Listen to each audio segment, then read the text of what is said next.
بسم الله الرحمن الرحيم.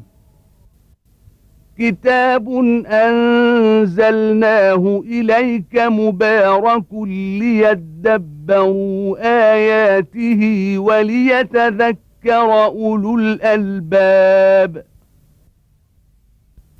صدق الله العظيم.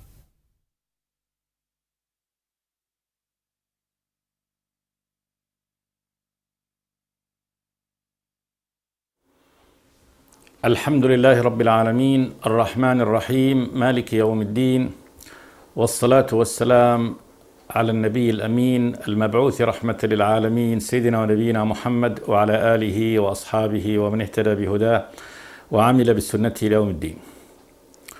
وبعد، فيقول الله تبارك وتعالى: قالت إحداهما يا أبت استأجره إن خير من استأجرت القوي الأمين. قال إني أريد أن أنكحك إحدى ابنتي هاتين على أن تأجرني 8 حجج، فإن أتممت 10 فمن عندك، وما أريد أن أشق عليك، ستجدني إن شاء الله من الصالحين.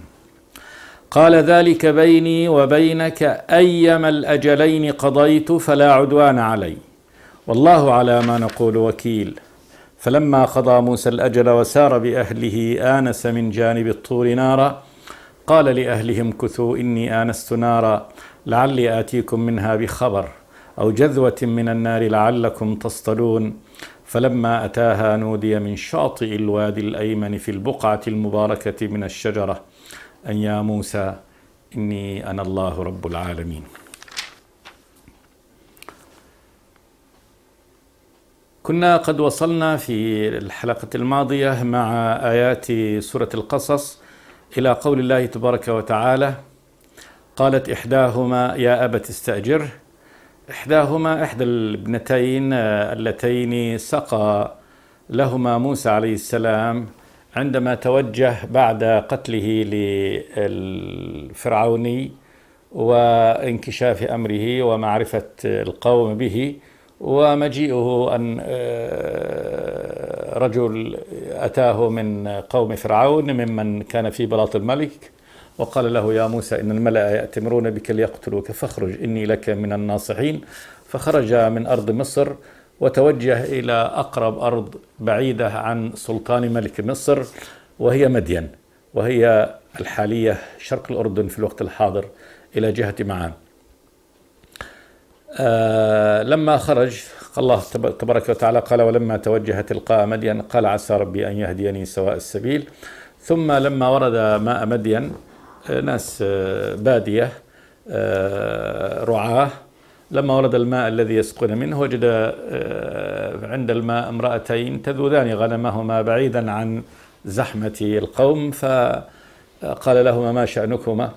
قالتا: لا نسقي حتى يصدر الرعاء، لا نستطيع أن نزاحم القوم عند البئر، فحتى يصدر الرعاء يخرجوا وينتهوا من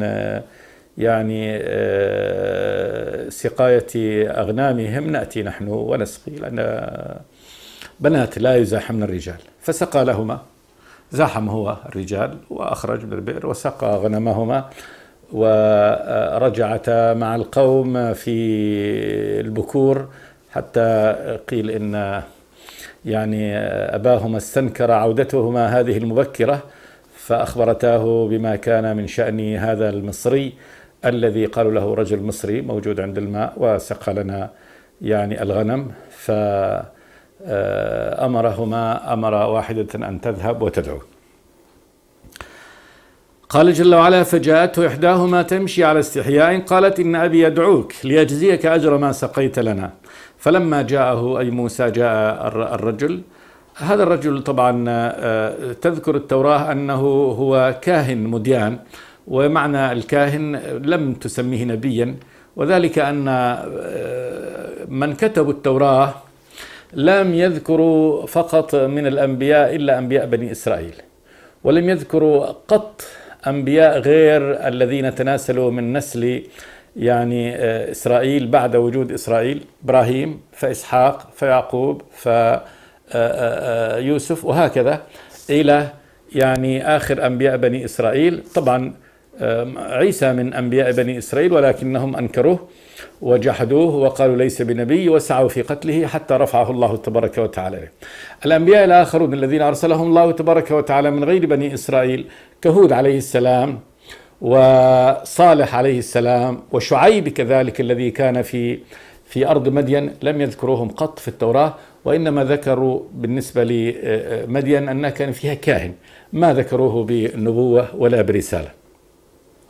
وهذا من تعصب اليهود ديت وجعلهم أن يعني رسالة الله تبارك وتعالى انحصرت فقط في نسل إسرائيل وهو يعقوب، وأن هؤلاء هم شعبه المختار الذي يرسل فيهم الأنبياء ويرسل فيهم الدين، وأما من هم خارج هذا الشعب فإنهم لا يستحقون هداية الرب تبارك وتعالى. لذلك عبروا عن هذا الرجل الصالح الذي كان في مدين بأنه مجرد كاهن. الله تبارك وتعالى أخبر بأنه رجل صالح. هل هو شعيب عليه السلام الذي كان في هذا؟ لم يعني يأتي القرآن بذكر أنه شعيب عليه السلام، يحتمل أنه شعيب وهو الذي زوج موسى، ويحتمل أنه رجل صالح يعني في أرض مدين. فلما جاءه موسى وقص عليه قصته، قصة خروجه من مصر، قال له يعني نجوت، لا تخف. قالوا لا تخف، نجوت يعني خرجت من سلطان حاكم مصر وأصبحت في أرض بعيدة عن سلطانه، قال نجوت من القوم الظالمين. ثم عرضت إحدى الابنتين على أبيها قالت يا أبت استأجر إن خير من استأجرت القوي الأمين. وقد ذكرنا في الحلقة الماضية بيان هذه العبارة العظيمة إن خير من استأجرت القوي الأمين، فإن كانت من كلام هذه الفتاة فهذا من كمال يعني العقل والفهم، وإن كانت من كلام الرب سبحانه وتعالى تعقيبا على قول هذه الفتاة يا أبت استأجر، أنها طلبت استئجاره، وقول الله تبارك وتعالى إن خير من استأجرت القوي الأمين، وأن موسى عليه السلام اجتمع فيه هذا الأمانة وكمال القوة، وخاصة في العمل الذي سيقوم به، إنما سيستأجر في رعاية الغنم، فأمين وقوي. وهذا الجمع بين القوة والأمانة لا شك أنه يعني هما العنصران الأساسيان في كل يعني شخص يتولى عملا ما، فإذا كان قويا فيه أمينا كان هذا هو الأجير المثالي، بدءا بالخلافة العظمى ونهاية بخادم يقوم بأي عمل. فالخلافة العظمى يعني لا تصلح إلا بقوة وأمانة. خليفة قوي شجاع قوي القلب ليقوم بواجب الجهاد في سبيل الله، أمين على أموال الأمة وديته، كما تحقق هذا في الخلفاء الراشدين، وكذلك من كان على يعني نمطهم وأمثالهم من يعني أهل القوة والشجاعة، وكذلك أهل الأمان. إن خير من استأجرت القوي الأمين. القوة وحدها مع الفجور لا تصلح، والأمانة مع الضعف كذلك لا تصلح. وكان عمر بن الخطاب رضي الله تعالى عنه يشتكي ويقول اللهم إني أشكو إليك جلد الفاجر وعجز التقي. فاجر ويكون جلد قوي على عمله ولكنه فيه فجور، فيه ظلم، فيه تعدي. وعجز التقي، قد يكون تقي مؤمن بار أمين ولكنه عاجز عن القيام بالعمل. أما اجتماع القوة والأمانة في رجل هذا أمر قد يكون نادر، وهذا يعني هو الملاك الأمر. والنبي يقول الناس كإبل 100 لا تجد فيها راحلة. الناس كإبل 100 لا تجد فيها راحلة. إذا كان الإنسان عنده 100 من الإبل فقلما يجد واحدة تصلح للسفر الطويل وعندها الصبر الطويل. الناقة تصلح لأن تكون راحلة يعني ترحل وتسافر، فإن أكثر الإبل لا تحتمل يعني جلد السفر الطويل. وهكذا الناس، يخبر النبي أن هذا المثال ضربه للناس، إنه الشخص الأمين الجلد الصبور الذي يقوم الأمانة والصبر والجلد قليل في الناس. على كل حال قال الله تبارك وتعالى إن خير من استأجرت القوي الأمين. فعرض صاحب مدين هذا الرجل الصالح عرض على موسى هذا العرض، قال إني أريد أن أنكحك إحدى ابنتي هاتين على أن تأجرني 8 حجج. إني أريد، يعرض عليه هذا العرض، أن أنكحك أزوجك، نكاحنا معنى الزواج، إحدى ابنتي هاتين على أن تأجرني 8 حجج. ولعله يعني عرض، لم يعرض الكبرى عن الصغرى ولم يعرض الصغرى، وإنما ترك الاختيار هنا ليكون ثمة اختيار لموسى لمن تقع يعني في قلبه، ويكون هذا أكمل يعني دوام العشرة واستقرار الأمر. إني أريد أن أنكحك إحدى ابنتي هاتين على أن تأجرني 8 حجج، تصبح أجير عندي 8 حجج، يعني 8 سنوات. السنة يعني الحجة سنة. فإن أتممت 10 فمن عندك، يعني إن أتممت وجعلت هذه 10 يكون هذا تطوع من عندك وليس من يعني قبيل الإلزام والشرط. فيكون مهر الذي يدفعه للفتاة، مهر الزواج، هو أن يكون أجيرا عند شعيب عليه السلام إن كان هو شعيب، أو هذا الرجل الصالح يكون أجيرا عنده 8 سنوات. قبل موسى هذا العرض ورآه أنه يعني مناسب للبقاء، فهذا مأوى رزقه الله تبارك وتعالى إياه، وهذا زواج بعد ذلك. ثم يعني هذا عمل على كل حال محبب إلى نفسه، وما يعني من نبي إلا ورع الغنم، كما قال النبي صلوات الله والسلام عليه: ما من نبي إلا ورع الغنم. كان هذه تهيئة للنبوة، حتى قيل النبي صلى الله عليه وسلم: وأنت يا رسول الله؟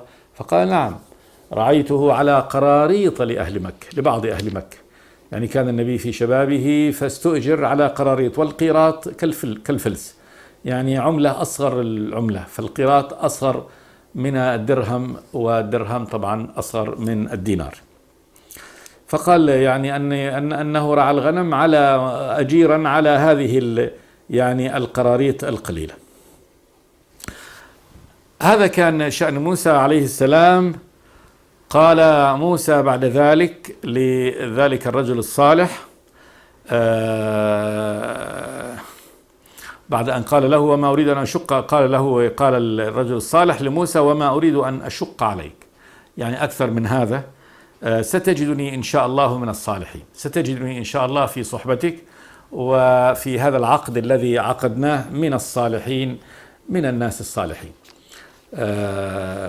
فلا يكلف يعني أجيره ما لا يتحمل، ويوفي عهده وعقده معه، ويحسن يعني صحبته. فقال له موسى: قال ذلك بيني وبينك، يعني هذا عهد بيني وبينك، أيما الأجلين قضيت فلا عدوان علي. قال له: أنا مخير في أي أجل أقضيه، 8 سنوات أو 10 سنوات قضيت فلا عدوان علي، لا يكون هناك عدوان علي في إلزامي بال10 أو في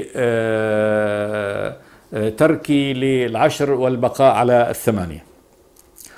والله على ما نقول وكيل. جعل الله تبارك وتعالى شهيد ومتوكل بهذا الأمر، وكيل عني، وكيل علي، ووكيل عليك، في يعني قائم متولي أمرنا، وهو ناظر إلينا، وهو شاهد سبحانه وتعالى لعقدنا. والله على ما نقول وكيل.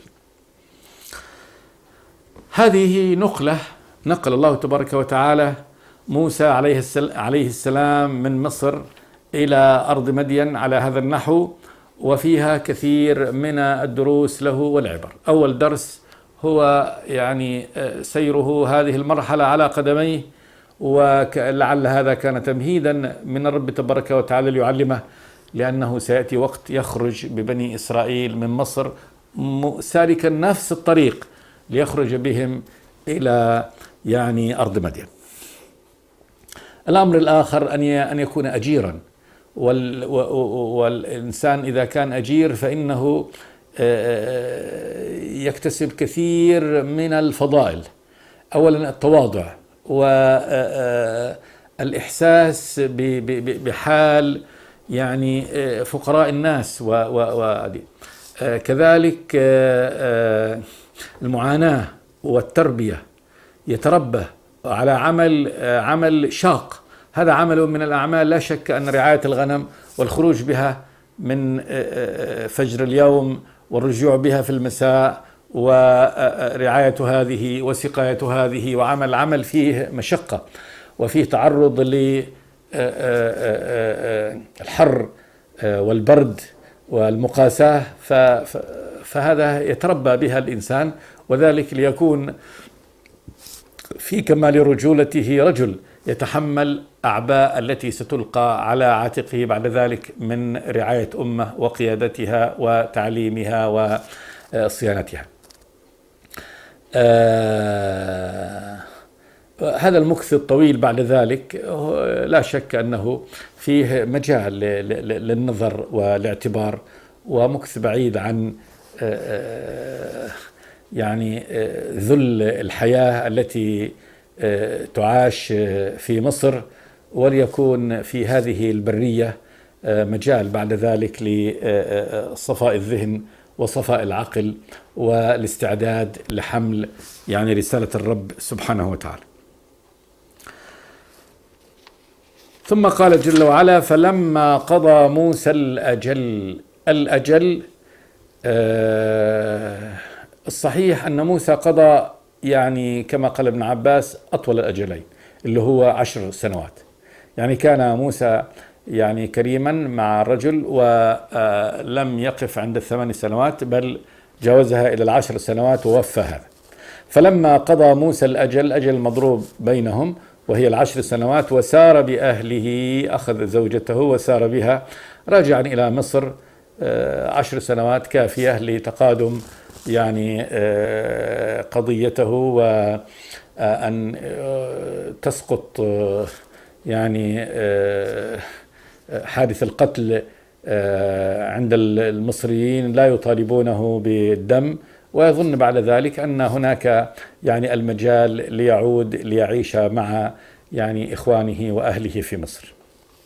وسار بأهله، قال جل وعلا: آنس من جانب الطور نارا. لما كان في سيناء والطور هو الجبل، آنس منه نارا. من جانب الطور ظهر في جانب الجبل، جبل الطور، آنس منه نارا، رأى نارا من بعيد. قال لأهلهم كثوا إني آنست نارا، في المنزل الذي نازل فيه، وكان هذا ليلا. قال لأهلهم كثوا يعني أبقوا في المكان الذي أنتم فيه، لم يأخذهم معه. إني آنست نارا، في نار من بعيد. ودائما يعني في البرية إذا رأى الإنسان نار، فالنار يكون عندها ناس، العادة أن النار تشتعل، ناس هناك عندها.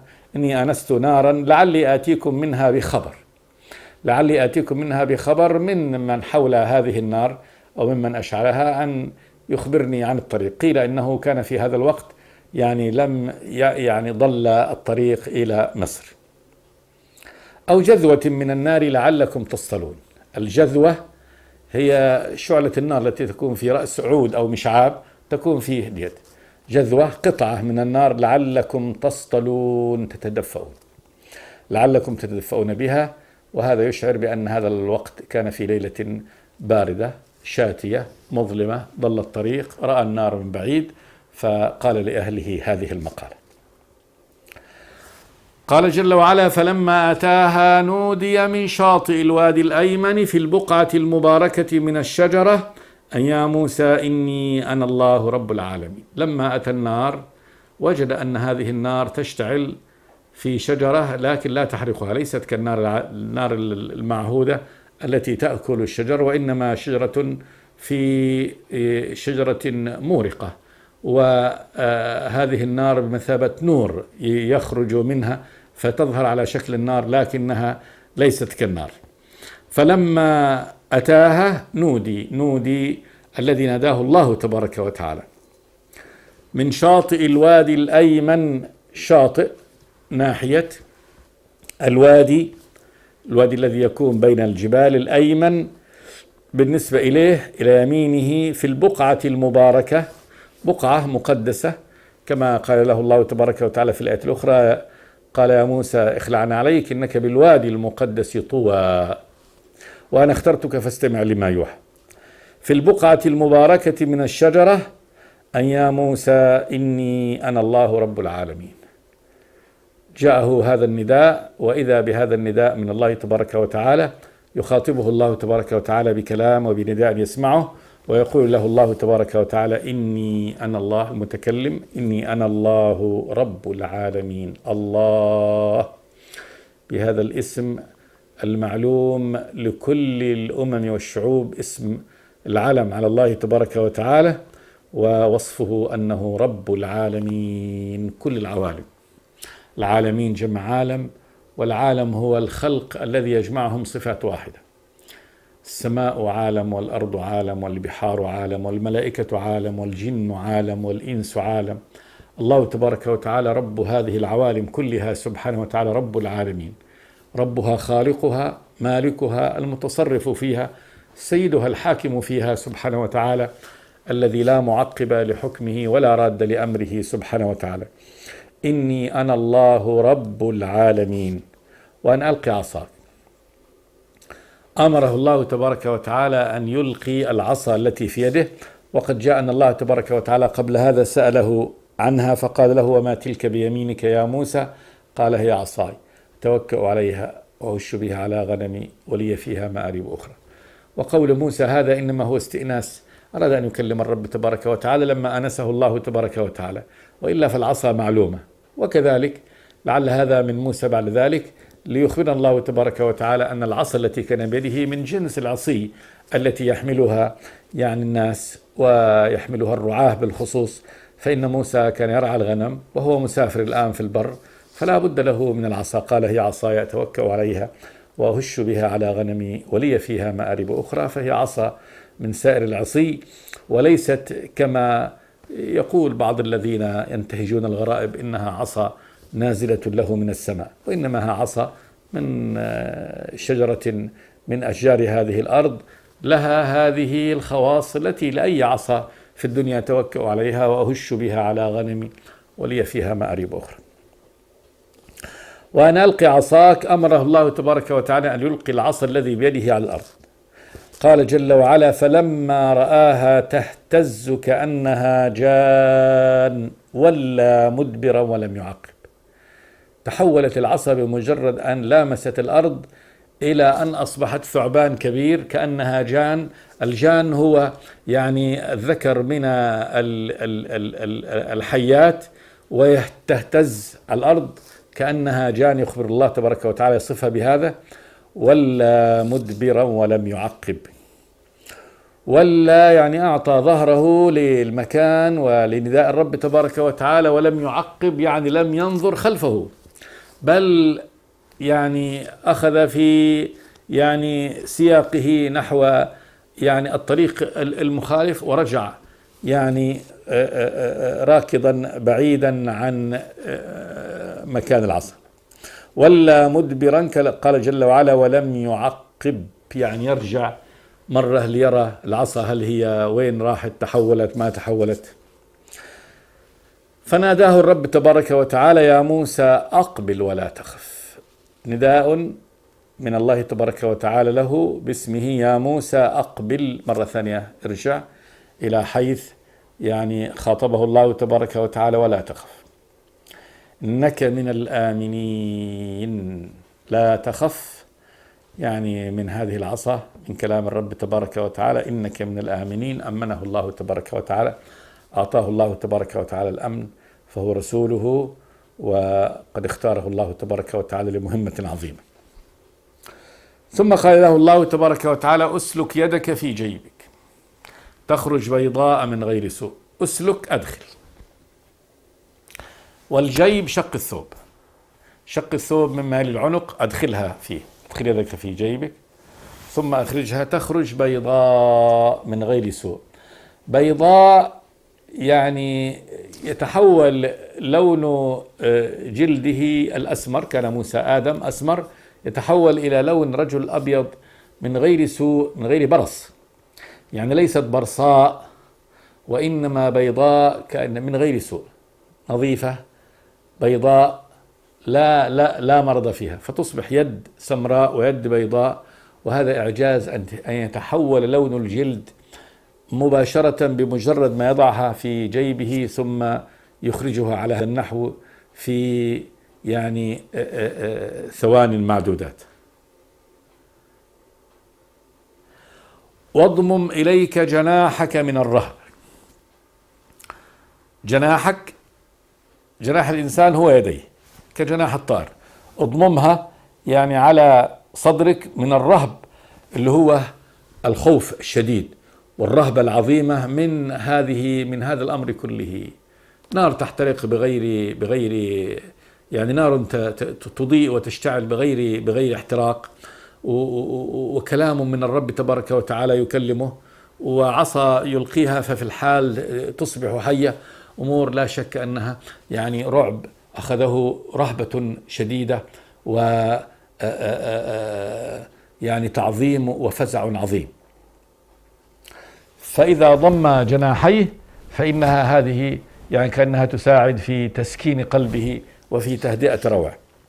واضمم إليك جناحك من الرهب فذلك برهانان من ربك.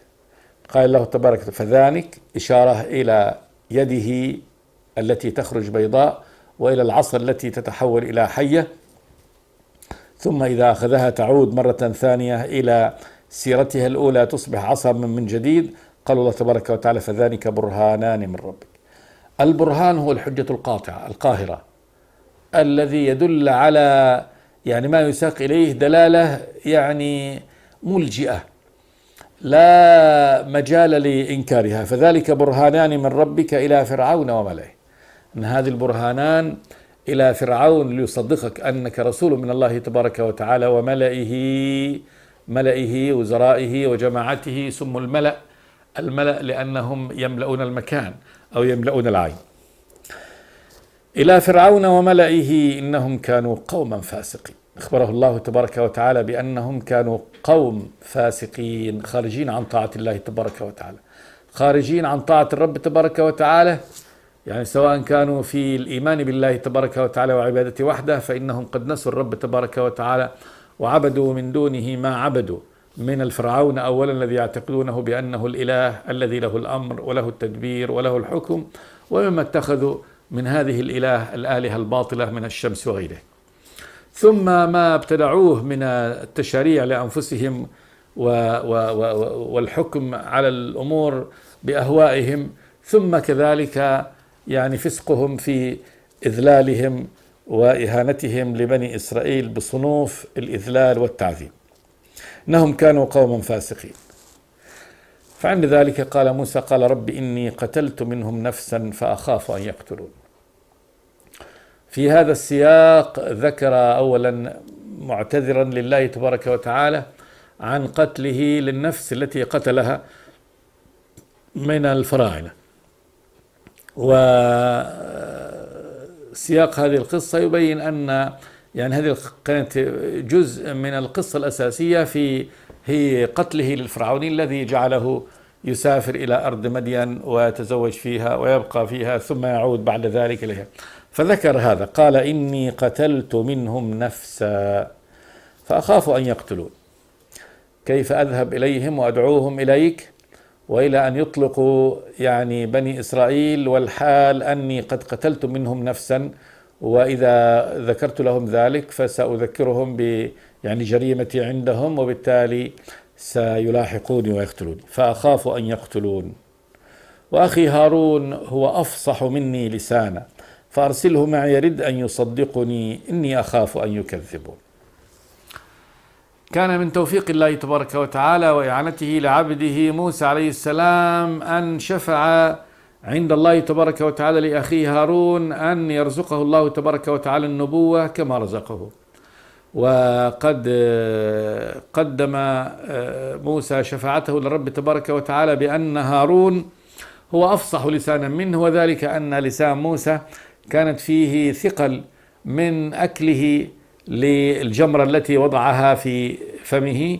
وجاء في حديث الفتون الذي ذكره ابن عباس رضي الله تعالى عنهما أن موسى عليه السلام عندما كان طفلا صغيرا وكان في حجر فرعون يوما إذ انتزع شعرا من لحيته، فغضب فرعون وتذكر كلام عرى فيه وأن هناك ولدا من بني إسرائيل سيكون مهلكه عليه، وظن أن هذا الولد المتجرئ على هذا النحو هو الذي سيكون على هذا الأمر.